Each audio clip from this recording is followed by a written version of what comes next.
ሰላም እንዴት ናችሁ? በዛሬው ፕሮግራማችን ጀነራል ሳይኮሎጂ የፍሬሽማን ኮርስ ቲዩቶሪያል ፕሮግራማችንን እንጀምራለን። ለዛሬው ከቻፕተር 1 ኢሴንስ ኦፍ ሳይኮሎጂ ከሚለው ዴፊኒሽንስ ኦፍ ሳይኮሎጂ ኤንድ ጎልስ ኦፍ ሳይኮሎጂ የሚለውን እናያለን ማለት ነው። ቻፕተር 1 ኢሴንስ ኦፍ ሳይኮሎጂ ይላል። ዋት ኢዝ ዘ ኢሴንስ ኦፍ ሳይኮሎጂ? ዋት ኢዝ ዘ ጀነራል ኮንሰፕት ኦፍ ሳይኮሎጂ? ዋት አር ዘ ግራውንድስ ኦፍ ሳይኮሎጂ የሚለውን የሚያስቀምጥልን ነው። Within this, definitions of psychology and related concepts. Via the definition, we will discuss related concepts, extra concepts that we have to know about psychology. ማወቅ የሚገባንን እናያለን ማለት ነው። ዴፊኒሽኑን ስናይ ተርሚኖሎጂውን ስናየው ሳይኮሎጂ የሚለው ወርድ the word psychology is derived from two Greek words. ከሁለት የግሪክ ወርዶች derived የተደረገ ነው የተወሰደ ነው። The first word psyche የሚል ሲሆን the second word ደግሞ logos ይላል። psyche የሚለውን የግሪክ ወርድ ትርጉሙን የእንግሊዘኛውን ስናየው it refers to mind, soul or spirit የሚለውን ያመለክትልናል። አእምሮ፣ ነፍስ ወይም መንፈስ የሚለውን ነገር ይሰጠናል። logos የሚለው ወርድ ደግሞ it means study, knowledge or discourse. It is a knowledge, it is a study, it is a learning, it is a discourse ማለት ነው። በአጠቃላይ እነዚህ ሁለት ተርሚኖሎጂዎችን ኮምባይን አድርገን ኤፒስቲሞሎጂካሊ ሳይኮሎጂን ዲፋይን ስናደርገው it refers to the study of the mind, it refers to the study of the soul or the study of the spirit. ሪፕሬዘንቴሽኑን ስናየው it is often represented by the Greek word ፒሲ በምትባለው ሪፕሬዘንት ይደረጋል which is read as ሳይ ተብላ የምትነበበው ናት። ይህ አለ። በአጠቃላይ ሳይኮሎጂ የምንለው it is a scientific study of human behavior and underlying mental ነው።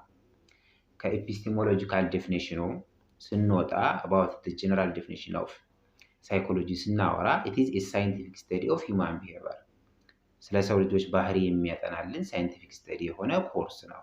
and underlying mental ልክ እንደዚሁም ሜንታል ካራክተሪስቲክሶችንም የሚያጠናልን ነው።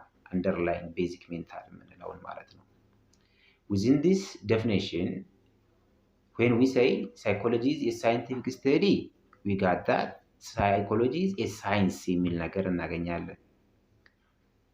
study of human behavior ስንል it is about a study about human behavior ነው። and the underlying mental ስንል it has a mental process ነው። within the general definition of psychology, we have gotten three aspects of psychology እናገኛለን ማለት ነው። ሳይንስ ስንል when we say psychology is science ነው ብለን ስንጠራ this means psychology uses scientific methods. በሳይንቲስቶች ዘንድ ሳይንቲስቶች የተስማሙባቸው ቤዚክ ሳይንቲፊክ ሜቶድሶች አሉ። እነዛን ቤዚክ ሳይንቲፊክ ሜቶዶችን ሳይኮሎጂ ይጠቀማል ማለት ነው። when it study behavior and mental processes in both humans and animals. ላይ እንዲያስቀመጥ ነው it is the study of human behavior, it is the study of the underlying mental of human or animal ብለን አስቀምጠናል። so it is a science because it uses scientific methods. scientific method የምንላቸው ሳይንቲስቶች all over the world agreed ያደረጉባቸው ኤክስፐሪመንት ሲሰሩ የሚከተሏቸው ፕሮሲጀሮች ናቸው። ያ ነው when we say behavior is one of the aspect of psychology ደግሞ ስንል it refers to all of our outward or overt actions. behavior በሁለት ይከፈላል overt and covert behavior ተብሎ።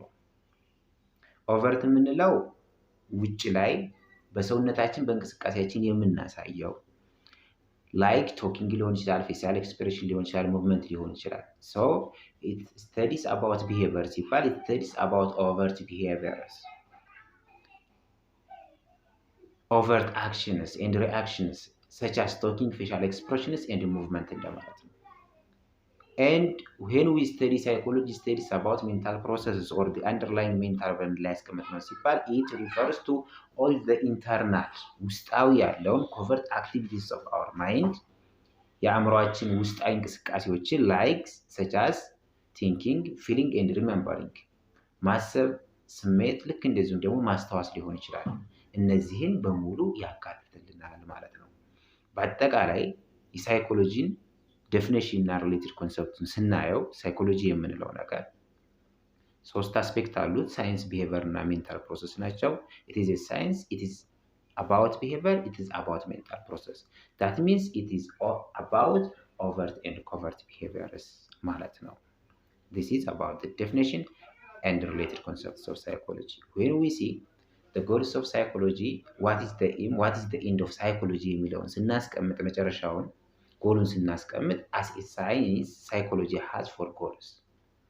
እንደ ሳይንስ እንደ አንድ ትምህርት psychology in its basics it has four goals አሉት። The first goal description ነው። The second goal explanation ነው። The fourth goal prediction and the fourth goal control ነው። These four goals are interrelated, interdependent, እርስ በርስ ግንኙነት ያላቸው እርስ በርስ ተደጋጋፊ የሆኑ ጎሎች ናቸው። The first description ማለት ገለጻ ማድረግ ነው። It involves observing the behavior and noticing everything about it ነው። ከሆነ ሰው ከሆነ አካል ላይ ቢሄቪየሩን መመልከት እና እሱን ኖቲስ ማድረግ ነው።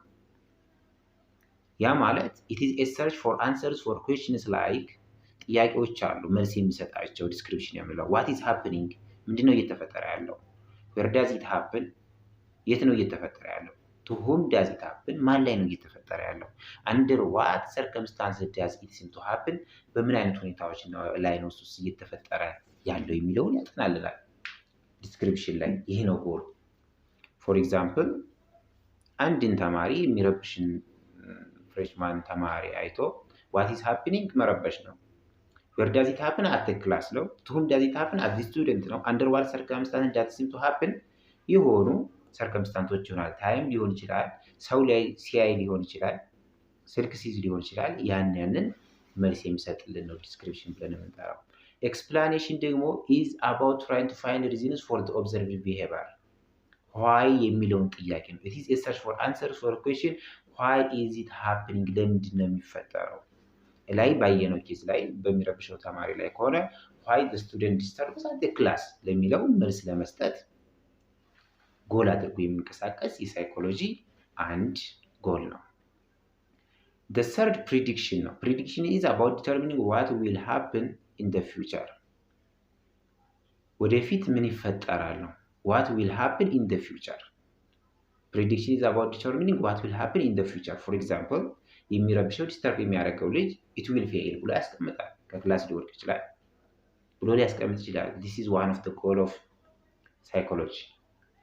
the fourth goal control ነው መቆጣጠር ነው። how can it be changed እንዴት ሊቀየር ይችላል that unwanted behavior control or modify or change the behavior from undesirable one such as failing in school to a desirable one such as academic success ከላይ ስንመጣ ዲስተርብ የሚያደርገው ልጅ ፕሪዲክት ስናደርግ it will fail ይወድቃል የሚል ፕሪዲክት አደረግን። ኮንትሮል ላይ ግን ፕሪዲክሽኑ ያ ከሆነ how we can change that how we can change the undesirable behavior to the desirable behavior that means academic success ያስፈልጋል። ወደዚያ የልጁን behavior እንዴት መቀየር እንችላለን ብሎ የሚያስቀምጥልን ነው። this is about the goals of psychology ነው። አራት ጎሎች አሉት description explanation prediction control description what የሚለውን where የሚለውን to whom የሚለውን under what የሚለውን explanation why የሚለውን prediction what will happen የሚለውን control how can it be changed የሚለውን የሚያስቀምጥልን goals of psychology ነው። it is all about this የዛሬውን ፕሮግራማችንን በዚህ እንጨርሳለን። በቀጣይ ላይ school of thought in psychology ያሉትን school of thoughtዎችን እናያለን። ቪዲዮውን ከወደዳችሁት ላይክ ያርጉ ሼር ያርጉ እንደዚሁም ሰብስክራይብ ያርጉ። ሐሳብ አስተያየት ካላችሁ የመልእክት መስጫ ሳጥኗ ላይ ያስቀምጡ።